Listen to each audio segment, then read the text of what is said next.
Good afternoon, everyone. Everyone, please join fast. Everyone, please join fast.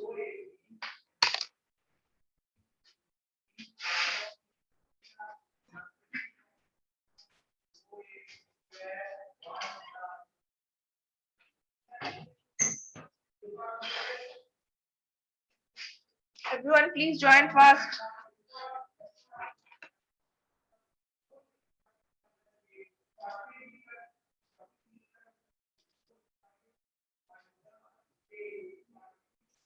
Everyone, please join fast.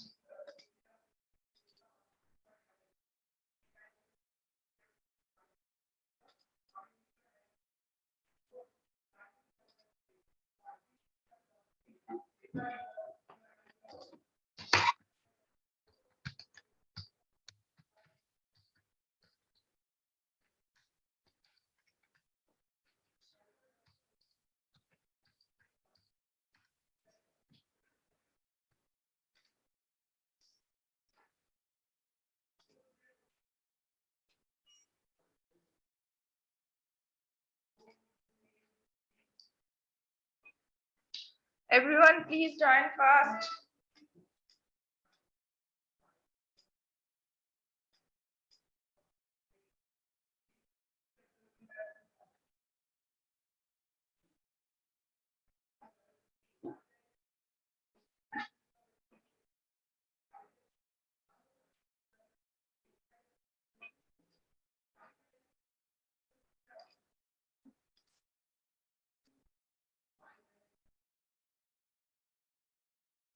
Everyone, please join. I'm waiting.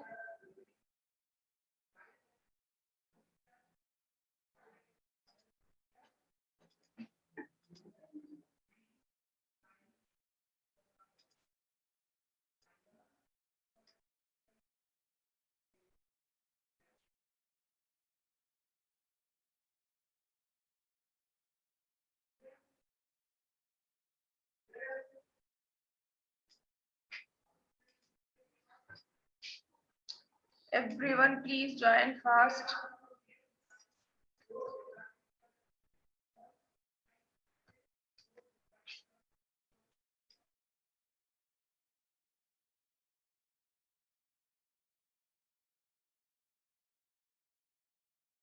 Good afternoon Philip, सबको join करने बोलो जल्दी।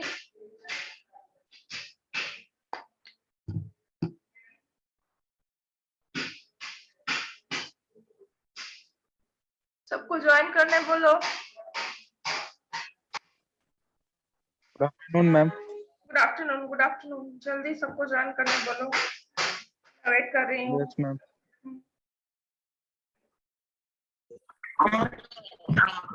Good afternoon ma'am. Good afternoon सपना।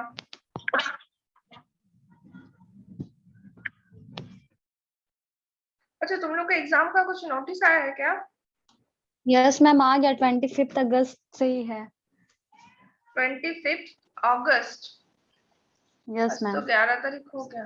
अभी college से कोई notification नहीं आया है हम लोग के मैम पास। आगे बढ़ सकता है क्या? एक्सटेंड तो हो जाएगा हमको लग रहा है।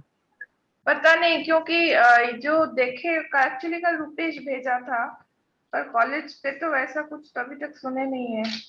एग्जाम सेल तो कोई नोटिफिकेशन नहीं भेजा है, हम लोग के पास तो कोई खबर नहीं है। जमशेदपुर में मैम, जमशेदपुर का अल कबीर कॉलेज में भी ये नोटिस आ गया है।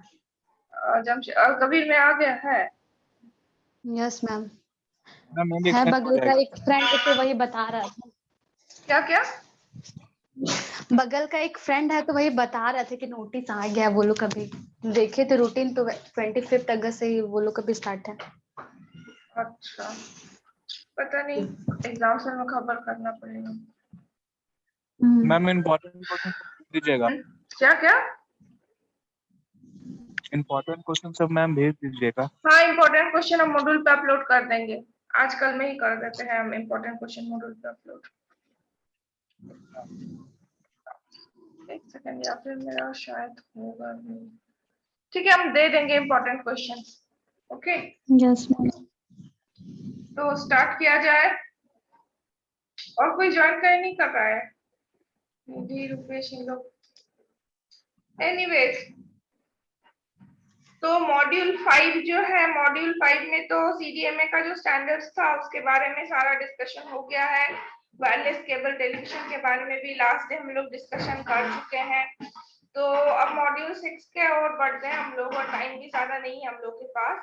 तो मॉड्यूल 6 जो है ये है अबाउट फ्यूचर ट्रेंड, कि मेरा जो वायरलेस कम्युनिकेशन का टेक्नोलॉजी है ये क्या है, मोबाइल कम्युनिकेशन या फिर वायरलेस कम्युनिकेशन,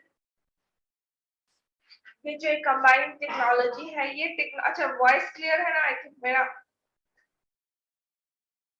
यस तो ये मैम। ओके, तो ये जो टेक्नोलॉजीज है इसमें क्या है कि हम लोग जो कुछ भी पढ़े हैं अभी तक वो क्या है कि तुम्हारा जो भी टेक्नोलॉजी इनिशियल कंडीशंस था, जो भी स्टैंडर्ड्स था, मतलब जब एकदम शुरुआत में ड्यूरिंग 90s एंड 80s नहीं, मोस्ट मतलब mid of 80s and 90s में जो कम्युनिकेशंस या फिर जो भी पैरामीटर्स था, जो भी स्टैंडर्ड्स था वायरलेस और मोबाइल कम्युनिकेशन के, उस सब चीजों के बारे में पढ़ रहे।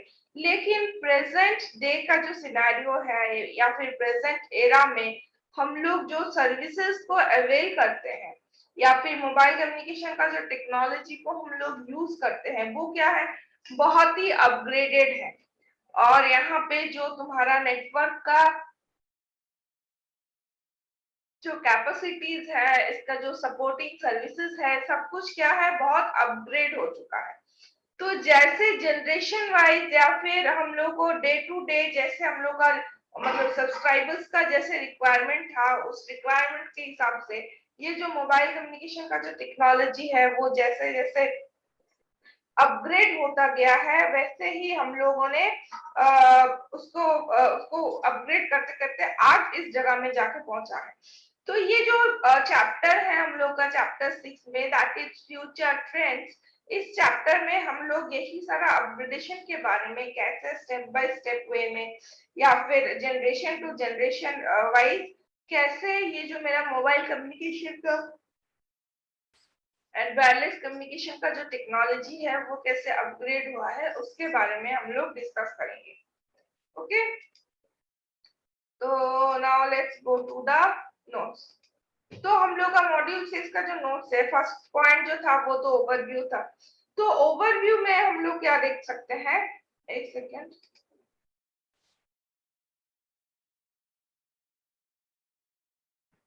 ये पूरे चैप्टर में सारा नोट्स मेरा प्रोवाइड किया हुआ है, तुम लोग नोट से पढ़ ले सकते हो, ठीक है, ऐसा कुछ हार्ड नहीं है। तो और उसके लिए क्या है, ये जो ओवरव्यू है, ओवरव्यू में बेसिकली हम लोग जो मोबाइल कम्युनिकेशन का जो टेक्नोलॉजी है, इसका जो अलग अलग जनरेशंस है, वो सारे जनरेशंस के बारे में हम लोग पढ़ेंगे।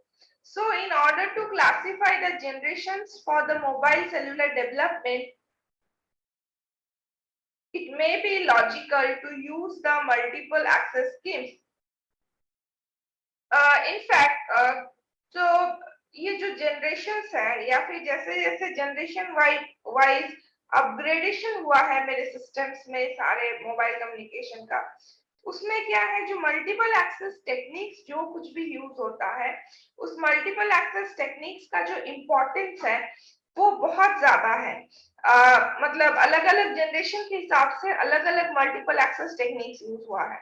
इसका प्रीवियस चैप्टर में इनफैक्ट जब हम लोगों ने डिस्कस किया about the various standards and systems of mobile communication system, तो उसमें हम लोगों ने क्या देखा कि एकदम इनिशियल एरा में जो मेरा सिस्टम्स था मोबाइल कम्युनिकेशन का वो क्या था, एक था AMPS और दूसरा था मेरा ETSCS। और दोनों ही AMPS मेरा जो चलता था यूनाइटेड स्टेट्स में, और जो ETSCS सिस्टम था वो यूरोपियन कंट्रीज में पॉपुलर था, या फिर यूरोपियन कंट्रीज में वो स्टैंडर्ड यूज होता था।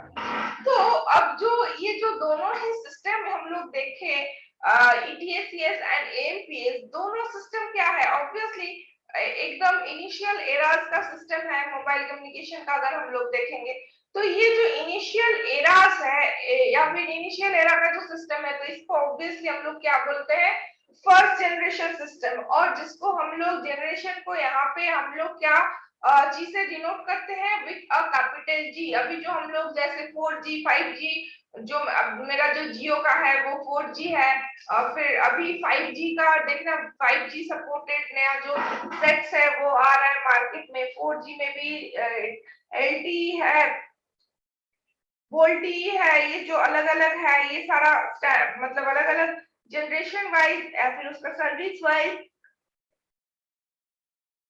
जो अपग्रेडेशन हो रहा है, उस सर्विस वाइज अपग्रेडेशन का यही है सिस्टम। तो हम लोग ये जो हम लोग देख रहे हैं कि मेरा जो ये स्टैंडर्ड्स है या फिर ये जो मेरा जनरेशन है, ये जनरेशन क्या है, जनरेशन वाइज क्या होता है, मेरा जो सिस्टम है उसका अपग्रेडेशन होता है। तो ये जो पहला जनरेशन का जो सारा सिस्टम था, मींस जो स्टैंडर्ड्स था लाइक AMPS एंड EPSS, ये दोनों स्टैंडर्ड्स में हम लोगों ने क्या देखा था कि यहाँ पे मेरा होता है जो थिंग, वो क्या है कि जो मेरा मल्टीपल एक्सेस टेक्निक, यहाँ पे मेरा जो चैनल्स होते हैं वो हम लोग क्या प्रोवाइड करते हैं, डेडिकेटेड चैनल प्रोवाइड करते हैं। तो डेडिकेटेड चैनल प्रोवाइड करना means what, dedicated channel provide करना मींस वहां पे जो मल्टीपल एक्सेस टेक्निक्स का यूज हो रहा है, या फिर जो मल्टीपल एक्सेस टेक्निक का यूज हो रहा है वो कौन सा टेक्नोलॉजी है, वो मेरा फ्रीक्वेंसी डिवीजन मल्टीपल एक्सेस या फिर FDMA का टेक्नोलॉजी है। क्योंकि FDMA का टेक्नोलॉजी मेरा क्या बोलता है, FDMA का टेक्नोलॉजी बोलता है कि यहाँ पे जो टोटल अवेलेबल बैंडविड्थ है, उस टोटल अवेलेबल बैंडविड्थ को हम लोग फ्रीक्वेंसी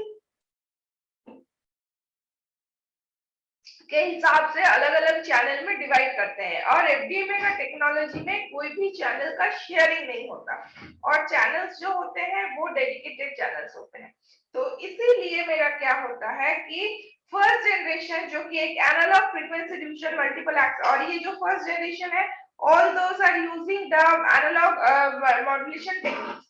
तो क्या बोला गया है कि analogue frequency division multiple access system R1G system. तो जहां पे फर्स्ट जनरेशन सिस्टम में क्या है, analogue frequency division multiple system access techniques को यूज किया गया है। The digital time division multiple access systems which circuit switching R2G system. उसके बाद हम लोगों ने क्या देखा कि जो मेरा USDC सिस्टम था, या फिर जो कि जिसको हम लोग IS54 सिस्टम बोलते थे, IS54 सिस्टम में क्या हुआ कि मेरा चैनल कैपेसिटी को, sorry not channel capacity, network capacity को या फिर ज्यादा नंबर ऑफ सब्सक्राइबर को सर्विस प्रोवाइड करने के लिए हम लोग क्या किए कि यहाँ पे हम लोग चैनल का शेयरिंग का जो प्रोविजन है उसको हम लोग करना चाहे, या फिर चैनल को हम लोग शेयर करना चाहे। तो चैनल को जब कभी भी हम लोग शेयर करेंगे तो उसमें FDMA का जो टेक्नोलॉजी है वो FDMA का टेक्नोलॉजी वहां पे यूज नहीं होता है। तो उस कंडीशन में हम लोग क्या किए कि उसको टाइम स्लॉट के हिसाब से डिवाइड किए। तो टाइम स्लॉट के हिसाब से जब हम लोग डिवाइड किए तो हम लोगों ने क्या देखा, जो मल्टीपल एक्सेस टेक्निक मेरा यूज होता था वो कौन सा हो गया, it was time division multiple access techniques और TDMA। ओके, तो digital time division multiple access schemes with circuit switching, और यहाँ पे सर्किट स्विचिंग होता था। उसके बाद जब CDMA का टेक्नोलॉजी आया, जब CDMA का टेक्नोलॉजी में ऑब्वियसली हम लोग क्या देखे, और जितना जनरेशन मेरा बढ़ता है मोबाइल कम्युनिकेशन का सिस्टम में, उतना मेरा क्या होता है, इंटरनेट का यूजेज का जो स्पीड है वो बढ़ता है। फिर तुम्हारा क्या होता है कि अवेलेबिलिटी, चैनल का अवेलेबिलिटी, मतलब एक जो सर्विस है, सर्विस ज्यादा बेटर सर्विस हो जाता है। तो सर्विस बेटर होना मतलब कि वहां पे सफिशिएंट अमाउंट ऑफ चैनल है, जिसके कारण कंजेशन नहीं होता है, जिसके कारण क्या है कि बहुत इजीली कॉल लग जाता है, कॉल ड्रॉप का जो चांसेस है वो कम हो जाता है। ये सब जो प्रोविजन है वो जैसे जैसे जनरेशन अपग्रेड होता है उसके हिसाब से होते रहता है। तो TDMA का टेक्नोलॉजी यूज करने के बाद, TDMA टेक्नोलॉजी यूज करने के बाद हम लोगों ने देखा कि यहाँ पे CDMA का टेक्नोलॉजी हम लोग यूज करें, that is code division multiple access technique. और code division multiple access technique में क्या होता था, हर एक यूजर का एक unique PN sequence pseudo random sequence code जो है वो जनरेट होता था और यहाँ पे both circuit switching and packet switching का जो टेक्नोलॉजी है वो यूज होता है और जिसके कारण हम लोग देखते हैं कि कोड डिवीजन मल्टीपल एक्सेस का जो सिस्टम है, यहाँ पे कोई भी चैनल का जो मेरा कैलकुलेशन है या फिर चैनल का जो बजट जो मतलब क्या बोलेंगे कि हम लोग को जो कैलकुलेशन करना पड़ता है कि इतना यूजर के लिए हम लोग को इतना फ्रीक्वेंसी का चैनल होगा या फिर कोई सर्टेन टाइम लिमिट का चैनल्स हम लोग को डिजाइन करना पड़ेगा, उस सभी चीजों का या फिर उसके रिगार्डिंग मतलब फ्रीक्वेंसी के रिगार्डिंग कोई भी कैलकुलेशन का जरूरत नहीं पड़ता है क्योंकि यहाँ पे जो चैनल्स है वो उसको अपने कोड के हिसाब से कोई भी यूज कर सकता है और यहाँ पे जो पैकेट के हिसाब से डेटा का जो ट्रांसमिशन होता है वो पैकेट के हिसाब से होता है attached with a pseudo random PN sequence code. ठीक है, स्यूडो रैंडम सीक्वेंस कोड। सो और ये जो टेक्नोलॉजी है ये कौन सा सिस्टम आया, 3G सिस्टम है। सो some different advanced mobile access technology used with an all internet protocol network will be called the 4G। और जो 4G है, 4G में क्या है कि मोबाइल का जो टेक्नोलॉजी है वो इंटरनेट प्रोटोकॉल के थ्रू वो हैंडल होता है। However, because each technology itself is advanced with time, we use time period to classify the generation. Obviously वो अलग अलग टाइम के हिसाब से हम लोग जनरेशन देखेंगे या फिर उसको जनरेशन के हिसाब से हम लोग क्लासिफाई करते हैं। तो अगर जनरेशन के हिसाब से देखते हैं तो analogue systems are 1G, digital voice systems are 2G, digital voice with data जो है वो B2G क्या क्या सिस्टम है। और उसके बाद ब्रॉडबैंड जब आ गया तब वो हो गया मेरा 3G and wireless local area network. उसके बाद जब WLAN या फिर WMAN का जो टेक्नोलॉजी हो गया, मतलब जो मेरा ब्रॉडबैंड का जो सर्विस है वो जब लोकल एरिया नेटवर्क पे या फिर वायरलेस में मेट्रोपॉलिटन एरिया नेटवर्क पे जो सिस्टम हम लोग प्रोवाइड करने लगे वो मेरा हो गया था B3G। ठीक है, B for broadband. Okay, and the very high speed data rate systems are 4G system. जो अभी जैसे कि हम लोग 4G यूज करते हैं तो 4G में क्या है कि जो मेरा डेटा रेट है वो काफी हाई है। यहाँ पे जो भी इंटरनेट हम लोग यूज करते हैं बहुत इसका स्पीड बहुत हाई है। तो बेसिकली क्या है कि जो मेरा फर्स्ट जनरेशन था, फर्स्ट जनरेशन में मेरा सारा जो पैरामीटर्स है यहाँ पे भी देखो फर्स्ट जनरेशन सिस्टम जिसमें बेसिकली EPS और AMPS का ही बताया गया है, वही सब है। तो इसीलिए हम लोग फर्स्ट, अभी टाइम भी ज्यादा नहीं है तो फर्स्ट जनरेशन वाला जो है तुम लोग खुद से एक बार रीडिंग मार लेना। अभी जो 2 चैप्टर में लास्ट 2 चैप्टर से जो कुछ भी पढ़ा रहे हैं वही रहेगा। Let's come to the second generation.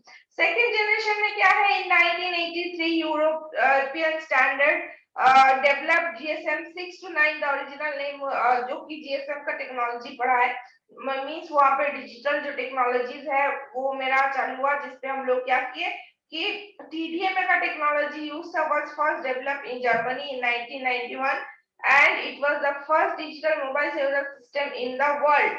ठीक है, in 1987 due to the fast growing number due to the fast growing number of subscribers, the capacity of AMPS become an issue। तब क्या है, नॉर्थ अमेरिकन जो कि NATDMA है was voted as a digital standard और north America में जो special AMPS use होता था या फिर जो TDMA को यूज करके जो सिस्टम वहां पे यूज किया जाता था उसको, और क्योंकि उसमें जो नंबर ऑफ ज्यादा सब्सक्राइबर जो है उसका जो हैंडलिंग जो कैपेसिटी है वो काफी अच्छा था, इसीलिए उसी सिस्टम को पॉपुलरली यूज सिस्टम बोला गया और उसी सिस्टम को यूज किया गया। ये है सेकंड जनरेशन सिस्टम। ठीक है, in 1989 Qualcomm was starting to develop CDMA with great assistance of Bechtel in financial, technical and spectrum issues. The CDMA system could have a capacity that was 10 times more than the AMPS, 10 times more than the AMPS technology. Okay, अच्छा एक second थोड़ा हम attendance ले लेते हैं।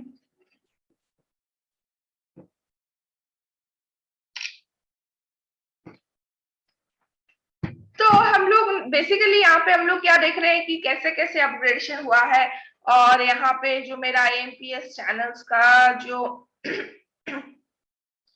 क्या बोलेंगे, जो स्पेक्ट्रम का जो बैंडविड्थ था वो कितना था, उसके बाद धीरे धीरे अपग्रेडेशन हुआ है।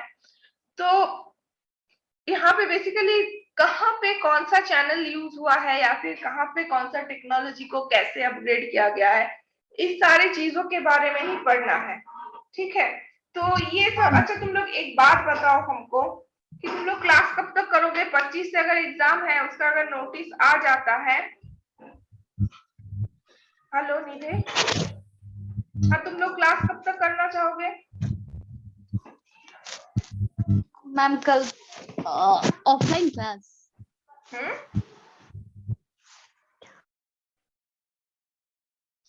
हाँ बोले तुम कौन लोग सा क्लास क्लास? कब? हाँ बोलो।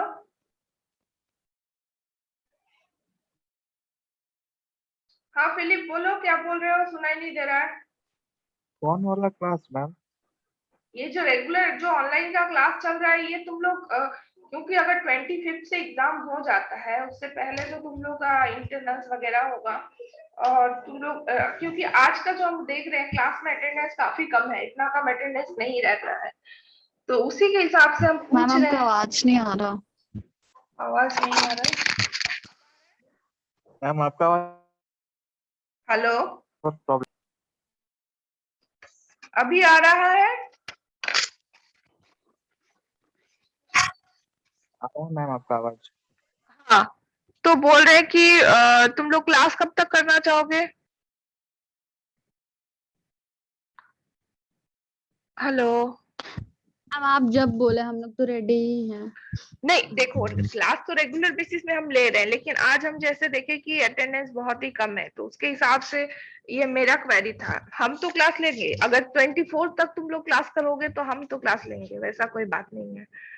लेकिन ये क्वेश्चन है कि तुम लोग कब तक क्लास करोगे, एल्स हमको क्लास लेने में कोई दिक्कत नहीं है। अगर बाई चांस तुम लोग को डिसाइड करते हो कि अभी तक क्लास करेंगे और उसके बाद हम लोगों को खुद से स्टडी भी करना है, तो वो जो कुछ भी डिसीजन होगा हम लोग को मेरे को बता देना, ठीक है? जस्ट मेरे को नोटिफाई कर देना। Yes ma'am. ठीक है, ओके। मैम मेरा अटेंडेंस बना दीजिएगा मैम, नहीं पढ़ रहा हूँ। कल परसों भी क्लास किए थे। अटेंडेंस मॉड्यूल पे ठीक है, हम चेक कर लेंगे तुम्हारा अटेंडेंस। ओके, यस कोई इश्यू नहीं है। ओके, तो फाइन, चलो कंटिन्यू करते हैं। बेसिकली ये जो मॉड्यूल है, इस मॉड्यूल में तुम लोग एक बार पूरा रीडिंग मार लेना, सारा नोट्स मेरा प्रोवाइडेड किया हुआ है, ठीक है? तो ये जो सेकंड जनरेशन है, कहाँ पे गए थे? इसमें ये जो फाइनल मॉड्यूल है, फाइनल मॉड्यूल में जो भी मेरा नोट्स प्रोवाइड किया हुआ है, इसमें बेसिकली तुम लोग को हर जनरेशन के जो रिलेटेड स्टैंडर्ड्स है उसके बारे में, उसके पैरामीटर्स के बारे में खाली डेटा या फिर जो इंफॉर्मेशन है उसको तुम लोग को याद करना है। ओके, यहाँ पे हम लोग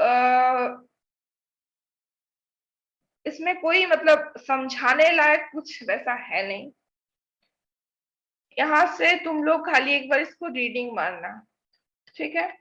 तो फर्स्ट जनरेशन और सेकंड जनरेशन में हम ज्यादा कुछ बताएंगे नहीं, ज्यादा रीडिंग हम खुद से भी रीडिंग नहीं मारने जाएंगे। तुम लोग जो ये जो पहला जो ओवरव्यू वाला जो चैप्टर है, इसका जो नोट्स है आज क्लास एंड होने तक तुम लोग को मिल जाएगा। तुम लोग मूडल से उसको डाउनलोड करना और उसके बाद उसको पहले रीडिंग मारना, ठीक है? अब 3G सिस्टम में हम लोग थोड़ा स्टार्ट करते हैं। तो 3G जो सिस्टम है, that is the third generation system. इसका जो इन्वेंशन हुआ था या फिर इसका जो स्टार्टिंग है वो है इन 1997 से। इसको जनरली या फिर नॉर्मली मार्केट में ये आया था, या फिर मार्केट में बहुत ये से उसको स्टार्ट किया गया था।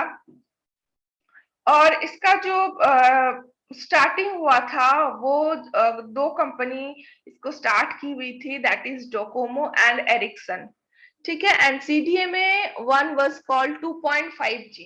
और उस पर्टिकुलर टाइम में जो CDMA का जो टेक्नोलॉजी था उसको बोला जाता था 2.5G, and that time all the system providers around the world did not ask for 3G, but were told by the vendors to prepare for the future.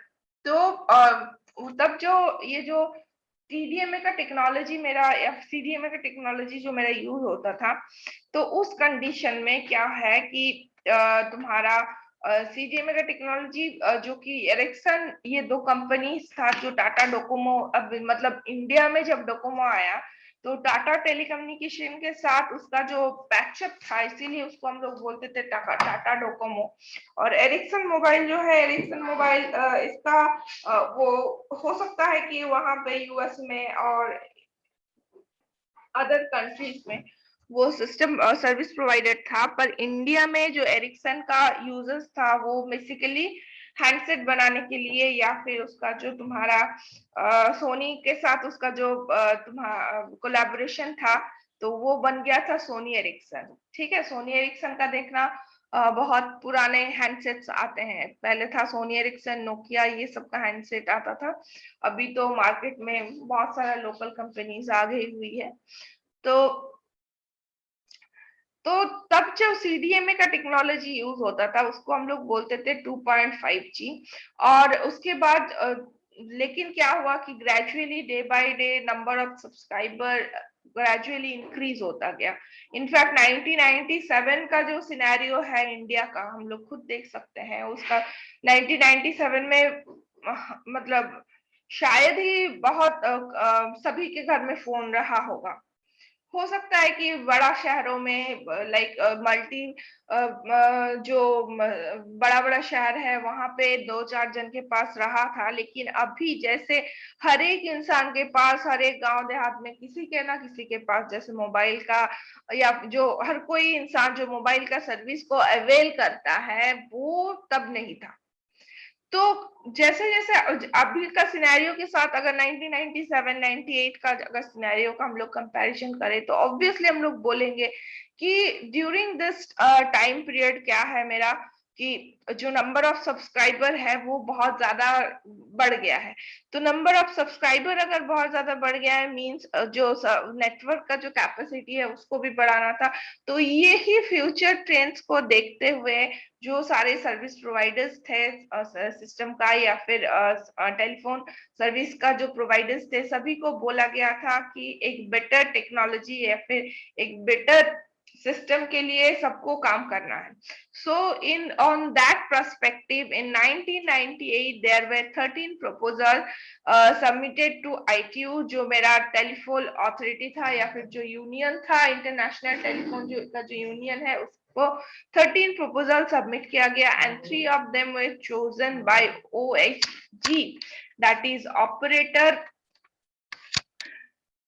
Harmonisation group.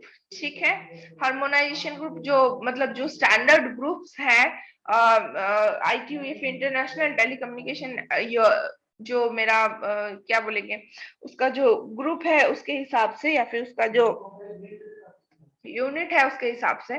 तो wide band CDMA और WCDMA and 14 CDMA 2015 and ultra TDD, ये जो traditional radio axes and TD-SCDMA जो time division multiply all are all 5 megahertz bandwidth channel। तो previously जितने सारे CDMA का technology हम लोग यूज कर रहे थे, CDMA का अलग अलग जो भी टेक्नोलॉजी अलग अलग कंट्रीज में यूज होता था, अलग अलग टाइम के हिसाब से यूज होता था, सभी का जो बैंडविड्थ था वो 5 मेगाहर्ट्ज का बैंडविड्थ था।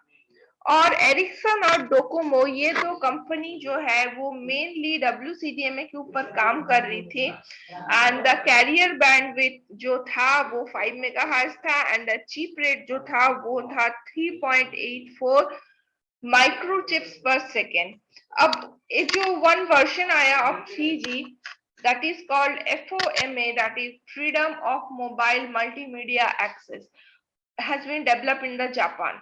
तो जापान में फिर क्या हुआ कि एक न्यू टेक्नोलॉजी यूज किया गया, जहां पे हम लोग धीरे धीरे जो मेरा टेलीफोन है या फिर जो मेरा मोबाइल फोन है उसको सिर्फ और सिर्फ बात करने के लिए यूज ना करके वहां पे हम लोग मल्टीमीडिया का एक्सेस देने लग गए। और ये जो टेक्नोलॉजी है इसको हम लोग बोलते थे FOMA। और ये जो इसका जो यूज होता था वहां पे क्या है, वो जापान में यूज होता था। और जो यहाँ पे हैंडसेट्स है उसका जो डेटा रेट होता था, मतलब याद करके देखो कि बचपन में जब हम लोग ड्यूरिंग 2000 एंड 2002-3 उस टाइम में जो हम लोग के पास जो हैंडसेट रहता था इंडिया में, हम लोग वो क्या करते, वो खाली कॉल आता था फिर जाता था, और जो स्क्रीन रहता था वो ब्लैक एंड व्हाइट स्क्रीन रहता था। उसके बाद धीरे धीरे अपग्रेडेशन हुआ, जो नोकिया का मोबाइल्स आता था उसमें क्या हुआ कि जो स्क्रीन है वो कलर्ड स्क्रीन आने लगा, एकदम छोटा छोटा सा कलर्ड स्क्रीन आने लगा। तो वही तब बहुत बेटर लगता था देखने के लिए। और फिर उसमें हम लोग क्या कर सकते थे, खाली कॉल कर सकते थे और मैक्स टू मैक्स मैसेज कर सकते थे, और कोई सर्विसेज प्रोवाइडेड नहीं था। उसके बाद फिर से जो कुछ दिन बाद जो अपग्रेडेशन हुआ टेक्नोलॉजी, उसमें हम लोग वो जो मोबाइल सेट आता था उससे MMS किया जा सकता था। SMS में 2-4 क्लिप आर्ट्स हम लोग उसमें डाल सकते थे, ये सब चीज प्रोवाइडेड था। तो ये जो टेक्नोलॉजी था उसमें हम लोग क्या देख रहे हैं कि धीरे धीरे मल्टीमीडिया को यहाँ पे अपग्रेडेशन करके करके मल्टीमीडिया को हम लोग उस पर इंकॉर्पोरेट कर सकते थे। उसके बाद हम लोग क्या कर सकते थे, वॉइस मैसेज को भेज सकते थे। और बाद में जब ड्यूरिंग 2011-12 हाँ 11-12-15 के दौरान, 13 के दौरान फिर हम लोग मल्टीमीडिया फोन्स यूज करने लगे। फिर एंड्रॉयड का टेक्नोलॉजी आ गया। उससे पहले तो एंड्रॉयड का टेक्नोलॉजी नहीं था, तो तब खाली फोन से वही कलर स्क्रीन जाता था, उसमें 2-4 उसमें हम लोग जो गाना सेट कर सकते थे, मतलब कॉलर ट्यून में हम लोग अलग अलग गाना सेट कर सकते थे, यही सारी फैसिलिटीज अवेलेबल था। वहां पे जो इंटरनेट यूज होता था उसका इंटरनेट का स्पीड भी काफी कम रहता था, क्योंकि उसमें डेटा रेट्स जो थे, डेटा रेट्स भी काफी कम होते थे। तो 3G का एक वर्जन जापान में यूज होता था जिसको बोला जाता था FOMA, freedom of mobile multimedia access, जिसका जो हैंडसेट था उसका जो डेटा रेट था वो काफी हायर था, and be operated in WCDMA system but not the other way around. और WCDMA सिस्टम में CDMA का जो सिस्टम है वही यूज होता था, उसको छोड़ के और कुछ नहीं। And CDMA 2015 has been developed for CDMA जो 9 with channel bandwidth of 1.25 megahertz. पहले क्या था, 5 मेगाहर्ट्ज का था, लेकिन इसके बाद जो एक CDMA का और एक टेक्नोलॉजी हुआ उसमें 1.25 मेगाहर्ट्ज का, और चीप रेट था 1.2288 माइक्रोचिप्स पर सेकेंड। और उससे ऑब्वियसली इससे हम लोग क्या देखेंगे, जो मेरा तुम्हारा जो चैनल का जो ये है वो कम हो गया, चैनल का जो बैंडविड्थ है वो कम हो गया, और जिसके कारण ज्यादा नंबर ऑफ जो सब्सक्राइबर्स है उसको हम लोग अकोमोडेट कर सकते हैं with the same bandwidth. And CDMA 3X is a multi-carrier CDMA system. Its downlink is 3 into 1.25 megahertz. और उसके बाद और एक टेक्नोलॉजी आया, दैट इज CDMA 3X, जिसमें हम लोग क्या किए कि 1.25 मेगाहर्ट्ज, मतलब जो CDMA 9 था उसका जो कैपेसिटी था, उसका जो डाउनलिंक का जो स्पीड था वो क्या हो गया, 1.25 into 3 मेगाहर्ट्ज का हो गया। And it's uplink speed is wide band, मतलब जो वाइड बैंड CDMA है, जो WCDMA means wide band CDMA, जिसमें CDMA का जो हर एक चैनल है ऑल का जो विड्थ है वो कितना है कि ज्यादा रहता है। अब देखो बेसिकली CDMA में क्या है, हम लोग को चैनल का कैलकुलेशन नहीं करना पड़ता, क्योंकि हर एक चैनल को कोई भी कभी भी यूज कर सकता है। लेकिन फिर भी क्या होता है कि जो टोटल अवेलेबल बैंडविड्थ है उसको तो हम लोग ओपन नहीं छोड़ सकते, उसको अलग अलग चैनल के हिसाब से डिवाइड करना ही पड़ता है। अदरवाइज हम लोग कोई भी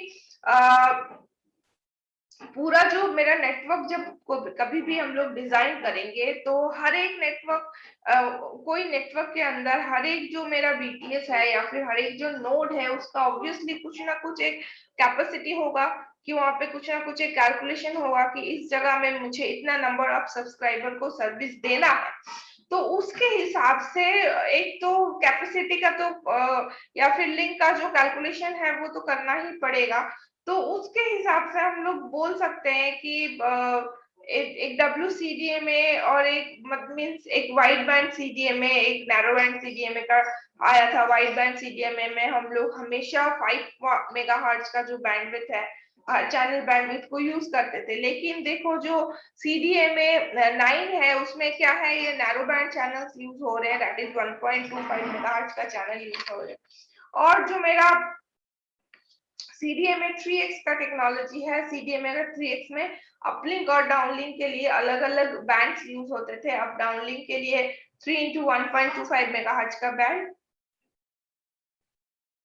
और अपलिंक के लिए एक वाइड बैंड चैनल यूज होते थे, दैट इज 3.75 मेगाहर्ट्ज का। ठीक है, तो WCDMA and CDMA 2000 are using frequency division duplexing spectrum, and the 3G system Ultra TDD or TD-SCDMA are using time division duplexing। तो जो मेरा नॉर्मल पुराना जो CDMA का टेक्नोलॉजी था लाइक WCDMA एंड CDMA 2000, वहां पे FDD यूज होता था, फ्रीक्वेंसी डिवीजन डुप्लेक्सिंग के लिए। whereas जो अल्ट्रा TD है 3G सिस्टम है वो क्या करता था, टाइम डिवीजन डुप्लेक्सिंग का जो स्कीम है या फिर टाइम डिवीजन डुप्लेक्सिंग का जो कॉन्सेप्ट है उसको यूज करता था।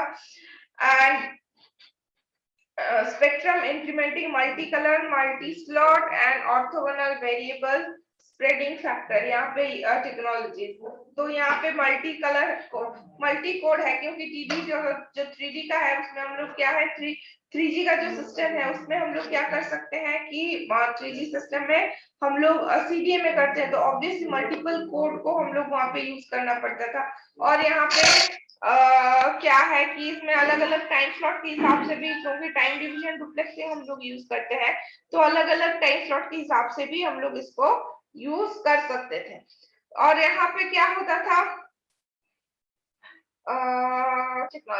Ultra TD developed in Europe. ये जो अल्ट्रा TD है TDD है मींस जो अल्ट्रा टाइम डिवीजन डुप्लेक्सिंग है ये यूरोप में इन्वेंट किया गया था with bandwidth of 5 megahertz and carrier chip rate of 3.84 microchips per second, 5 megahertz का bandwidth, and TD-SCDMA developed in China। तो ये जो दो टेक्नोलॉजी है अल्ट्रा TDD एंड TD-SCDMA वो अलग अलग कंट्रीज में डेवलप हुआ था। एक मेरा यूरोप में हुआ था, दूसरा मेरा चाइना में हुआ था। और दोनों का जो बैंडविड्थ का जो क्राइटेरिया है या फिर स्टैंडर्ड्स है, जो पैरामीटर्स है वो थोड़ा बहुत डिफरेंट है। जैसे कि अल्ट्रा TDD में मेरा जो बैंडविड्थ है वो 5 मेगाहर्ट्ज का है और कैरियर का जो चिप रेट है वो 3.84 माइक्रोचिप्स पर सेकेंड है। whereas for the TD-SCDMA मेरा channel bandwidth is 1.6 megahertz and carrier chip rate is 1.2288 microchips per second. So TD-SCDMA can be used as multi-carrier। Obviously हम लोग देख रहे हैं कि यहाँ पे जो है multi-carrier system है। To choose a channel bandwidth of 5 megahertz for WCDMA creates difficulty in design a TDMA radio channels. ठीक है, तो वहां पे बहुत सारे TDMA रेडियो चैनल को डिजाइन करने, क्योंकि ऑब्वियसली वहां पे मेरा जो बैंडविड्थ है चैनल का कितना है, ज्यादा हो जा रहा है, 5 मेगाहर्ट्ज का है। तो 5 मेगाहर्ट्ज का है तो हम लोग को जो चैनल, अरे एक चैनल अगर 5 मेगाहर्ट्ज का है तो टोटल जो मेरे अवेलेबल चैनल्स हो जाएंगे वो कम हो जाएंगे। और अगर मल्टी कैरियर सिस्टम के साथ उसको अगर हम लोग कंपेयर करेंगे तो वो और भी कम हो जाएगा। तो इसीलिए क्या है कि नेटवर्क डिजाइन करने में क्या हो जाता है, डिफिकल्टी हो जाता है with the use of WCDMA या फिर wide band CDMA। Second, many multi-paths were unexpectedly received in 5 megahertz bandwidth than the received by the conventional CDMA system. with a bandwidth of 1.25 megahertz. और क्या है, क्योंकि यहाँ पे जो मेरा बैंडविड्थ ज्यादा होने के कारण समटाइम्स क्या हो जाता है, मल्टीपाथ चैनल्स भी उस पे इंट्रोडक्शन हो जाता था, जिसके कारण नॉइस का भी प्रॉब्लम अराइज होता था। Therefore the delay is developing, और उसके लिए अगर नॉइस हो जाएगा तो उसके लिए समटाइम्स डिले भी हो जाएगा। That was not avoidable, obviously उसको ऑटोमेटिकली हम लोग अवॉइड नहीं कर सकते थे। तो सिंस 2000 the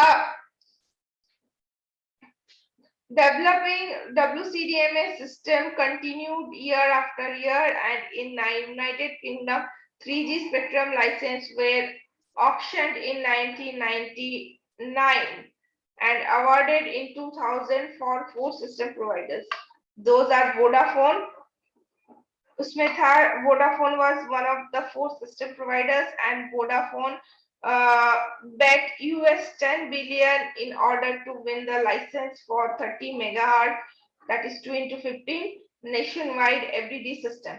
तो वो जो वहां पे जो बिडिंग होता था, बिडिंग के लिए वोडाफोन कितना था, यूएस का 10 बिलियन डॉलर उसको बेट करने के लिए उसको देना पड़ा था, और ये था in the year of 1999।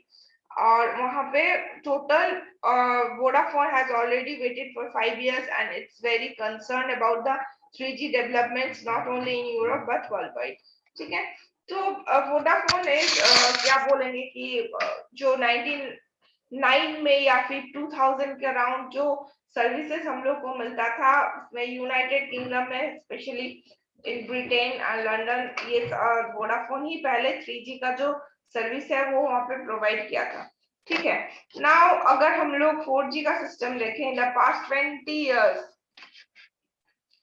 Obviously जो नेटवर्क है वो नेटवर्क बहुत इवॉल्व हुआ है, उसका जो वॉइस एनालॉग वॉइस से मतलब सिस्टम बहुत अपग्रेड हुआ है, यहाँ पे सिस्टम का जो स्पीड है वो भी बहुत बढ़ गया है। Wireless network has evolved from an analog single medium, और सिंगल मीडियम मतलब खाली उसमें हम लोग वॉइस के लिए उसको यूज करते थे, लो डेटा रेट, जहाँ पे पहले हम लोग जो डेटा सर्विस यूज करते थे उस पे काफी कम डेटा रेट्स होते थे किलोबाइट्स का, whereas अब भी हम लोग मतलब क्या बोलेंगे एमबीपीएस जीबीपीएस का हिसाब से हम लोग स्पीड पाते हैं, 100 एमबीपीएस 200 एमबीपीएस का भी स्पीड बड़े बड़े शहरों में प्रोवाइडेड है, अगर कोई वो सर्विस अवेल कर सकता है तो।